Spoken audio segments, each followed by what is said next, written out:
And we're joined by Councillor Loyal Wooldridge. When you look at today's agenda, it is top to bottom, I think 12 various applications at various stages where it is carriage house or apartment. There are rezonings to infill in the community.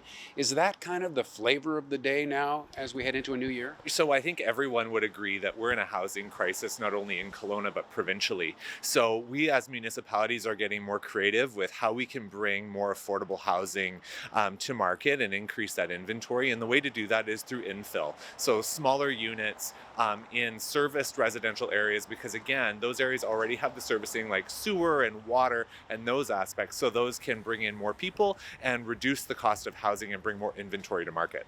So the recently approved new official community plan invites it, and I guess what we're seeing is the result of that? Exactly. So last fall, we adopted the new zoning bylaw and the official community plan earlier last year. So this new policy sets the direction for new and innovative forms of housing to come to market.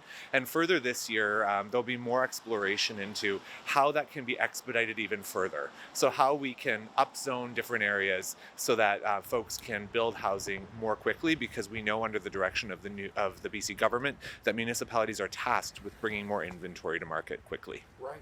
So really, it shows that people do pay attention to what's in the official community plan because there is a response. You know, the business community and the development sector, that's their job.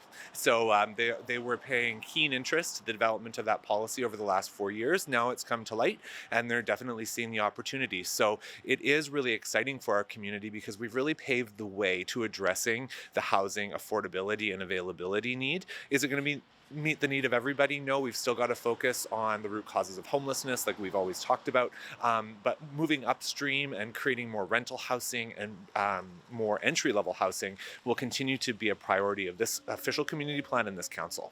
So people are going to be seeing the little signs popping up in their neighborhoods. What's the reaction been? Is there pushback? So there's always pushback whenever a neighborhood is in transition. So we're kind of in that messy middle when it comes to housing in Kelowna, because people don't like to see their neighborhoods changed. So we always anticipate a little bit of feedback from residents, and hopefully that can be mitigated through conversations with the development community and explaining that through the consultation process around how they're going to be filling those areas in a sensitive way. So again, more low rise and getting away from the major impacts, which is generally privacy for a lot of folks.